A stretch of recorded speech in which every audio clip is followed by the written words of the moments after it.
Assalamualaikum warahmatullahi wabarakatuh. Halo Sobat Bonsai, jumpa lagi bersama saya Papi Nepino di channel Inspirasi Semua Tentang Bonsai. Oke teman-teman, jadi pada video kali ini saya akan melakukan tahapan seleksi cabang teman-teman.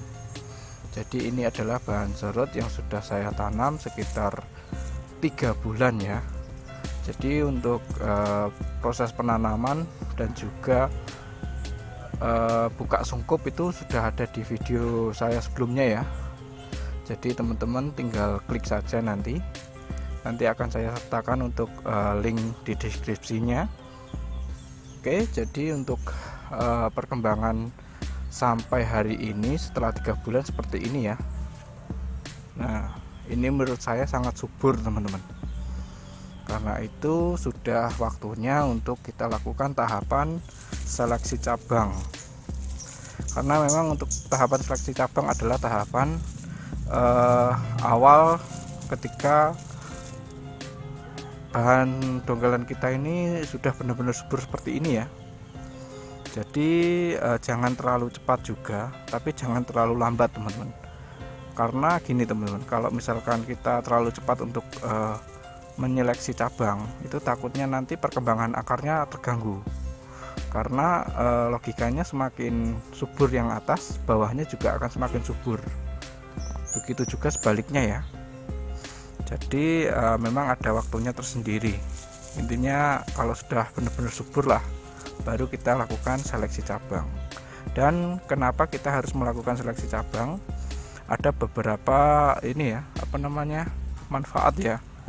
Yang pertama tentu saja untuk memaksimalkan pertumbuhan teman-teman. Jadi ada cabang-cabang yang kiranya tidak kita pakai di suatu saat nanti kita hilangkan. Nah itu nanti otomatis untuk nutrisinya akan fokus pada cabang yang sudah kita sisakan ya. Dan yang kedua juga mempermudah kita untuk mengkonsep selanjutnya teman-teman. Jadi kita juga harus benar-benar selektif dalam pemilihan cabang-cabang mana saja yang harus kita hilangkan maupun yang harus kita pakai, karena itu juga menentukan konsep selanjutnya ya teman-teman. Percuma saja kalau kita misalkan sudah kita seleksi ternyata konsepnya kurang pas, otomatis kan kita mengenolkan kembali. Nah itu kan malah bikin waktu lama lagi ya dalam proses pengkonsepannya. Oke, jadi ada beberapa tata cara dalam hal untuk seleksi cabang teman-teman. Oke, saya akan coba dulu. Nah ini tadi yang bagian perakarannya saya bongkar sedikit teman-teman, karena saya lupa pola akarnya seperti apa dulu. Sebenarnya untuk fotonya masih ada, cuma saya males bukanya karena berada di laptop ya. Dan ini karena untuk karakter serut sendiri, biasanya akar-akar yang sudah kita tanam seperti ini pasti akan keluar tunas-tunas baru teman-teman. Nah itu tadi kesulitan saya dalam memotong. Jadi memang kemarin tuh seingat saya sisakan cabang-cabang bawaan seperti ini ya, tunas-tunas bawaan seperti ini, karena memang sudah saya konsep awal. Jadi takutnya tadi salah potong, makanya tadi saya bongkar sedikit untuk tanahnya. Nah ini saya rasa juga sudah cukup untuk bagian bawah, karena memang untuk konsepnya bawah nanti memang ada seakan-akan juga ada jadi memang pada bahan ini saya konsep untuk bagian bawah memang ada semacam kanopi kecil ya, makanya ini saya sisakan. Oke, dalam seleksi cabang seperti ini tidak harus yang subur yang kita sisakan ya. Nah, seperti ini kan subur ini teman-teman, tapi lebih fokus pada arah cabang yang sudah tepat teman-teman. Jadi kalau misalkan subur tapi arah cabangnya nggak tepat, ya harus kita hilangkan. Seperti halnya banyak intinya ya yang sudah saya potongin tadi. Nah sebenarnya ini juga mau saya potong teman-teman. Ini subur, cuman untuk letak cabangnya kurang pas menurut saya. Oke, coba akan saya lanjut lagi, mudah-mudahan menemukan pencerahan lagi ya. Nah, ini kita sudah ke tahap bagian atas ya teman-teman. Jadi ini ada beberapa cabang lagi yang akan saya potong, yang ini sama yang belakangnya ini teman-teman. Nah, ini ketika kita melakukan programan seperti ini harus benar-benar tepat ya dalam seleksi cabangnya. Nah, ini kenapa saya potong, karena ini kalau ini saya besarkan nanti untuk dimensi yang bagian belakang ini nggak kelihatan nanti. Begitu juga sama yang ini. Nah, ini adalah istilahnya cabang yang menyucuk mata ya, karena dia tumbuhnya tepat di tengah gerak dasar seperti ini teman-teman. Jadi sebisa mungkin untuk gerak dasarnya jangan tertutup ya, gerak dasar untuk batang utamanya kan ini teman-teman. Dan untuk bagian atasnya mungkin akan saya pendekkan lagi, jadi ini mungkin akan saya pendekkan segini kira-kira ya. Yang ini juga akan saya pendekkan. Oke teman-teman, jadi coba akan saya pikirkan kembali. Nah, sekali lagi saya tekankan ya teman-teman, dalam tahapan seleksi cabang seperti ini jangan hanya berfokus pada cabang yang benar-benar subur ya, kecuali arahnya sudah tepat. Intinya kita harus berpatok pada arah yang tepat teman-teman, kecuali untuk ini. Nah, ini kan arahnya juga sudah tepat ini, dan ini sangat subur. Nah, untuk kasus seperti ini kita bisa bersihkan bagian cabang-cabang yang mengganggu di sekitarnya ya, seperti ini. Nah, ini wajib kita bersihkan agar nanti nutrisinya fokus pada cabang yang paling subur ini. Oke, jadi dalam pemilihan cabang sekali lagi kita fokus pada arah yang tepat, bukan kesuburan ya. Untuk bagian atasnya saya lakukan pemotongan lagi teman-teman. Jadi memang akan saya bikin agak pendek ya. Nah, ini saya lakukan pemotongan lagi. Nah, dalam hal pemotongan seperti ini jangan terlalu ngepres ya sama cabang yang akan kita gunakan. Nah, ini kan masih saya kasih space ini, walaupun sedikit teman-teman. Nah, nanti kita bisa lakukan atau merapikan bekas potongan gergaji ini menggunakan kerkut seperti ini teman-teman.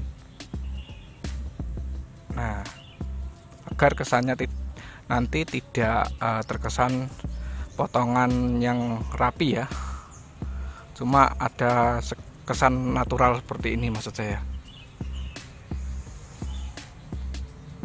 Ini juga ini sudah dari alamnya seperti ini ya, saya mendapatkan sudah bekas potongan seperti ini teman-teman. Karena itu tidak saya bersihkan, menurut saya juga menambah karakter dari pohon ini. Ini saya rasa sudah cukup ya. Jadi hasilnya seperti ini teman-teman. Cukup banyak tadi untuk cabang yang saya buang. Ini hanya saja ini menurut saya juga sudah maksimal pemotongannya, penyelesaian cabangnya. Sebenarnya untuk karakter pohon ini saya kurang suka ya, cuma kita tidak bisa berbuat apa-apa. Ini teman-teman. Nah, ini kan gerak dasarnya seperti ini. Harusnya untuk calon terusan untuk mahkota itu adalah batang yang memiliki status ketinggian yang paling tinggi di antara kedua ini. Nah, ini harusnya yang ini untuk calon mahkota. Hanya saja berhubung ininya lebih besar daripada ini, maka saya bikin ini saja untuk calon mahkota. Cuma untuk kedudukannya sebenarnya lebih tinggi yang ini. Nah, ini adalah salah satu dilema saya dari dulu ya. Cuman nggak masalah, intinya kita juga tidak perlu menyesalkan bahan ya, karena bahan itu adalah hasil alam. Kita hanya bisa memaksimalkan bahan tersebut. Jadi Mengingat juga untuk bahan ini memang tidak saya ranahkan ke ranah kontes, jadi cukup untuk koleksi pribadi. Jadi nggak terlalu kita pakemkan seperti pakeman kontes ya, seperti itu teman-teman. Jadi menurut saya untuk bahan sendiri itu ada dua kategori ya menurut prospeknya, yaitu prospek untuk kontes dan prospek untuk koleksi pribadi teman-teman. Oke, seperti halnya bahan ini memang saya khususkan untuk koleksi pribadi saja. Lagian kalau misalkan saya pilih ini sebagai mahkota, nanti mahkota ada di pinggir malahan. Sedangkan ini menurut saya lebih bagus kalau mahkotanya ada di tengah. Jadi pakai batang yang ini teman-teman. Walaupun kurang enak sebenarnya, tapi nggak masalah. Nah, dalam pemilihan cabang seperti ini yang penting kita itu menampilkan suatu bentuk pohon yang alami. Hanya saja untuk anatomi cabangnya semuanya terlihat semua ya, karena itu misalkan ada cabang-cabang yang berada di tengah atau menutupi gerak dasar, itu hendaknya kita hilangkan saja. Lebih bagus memang ada beberapa, cuma tidak mendominasi pandangan, intinya kayak gitu ya. Seperti halnya ini teman-teman, jadi yang bawah ini sebenarnya menutupi gerak dasar utama. Hanya saja nanti untuk kesan lebih naturalnya memang saya akan bikin kanopi-kanopi kecil di bawah ini. Nah, ini PR saya juga ini. Untuk bagian belakang memang nggak ada cabang teman-teman. Jadi nggak ada cabang untuk calon background nanti.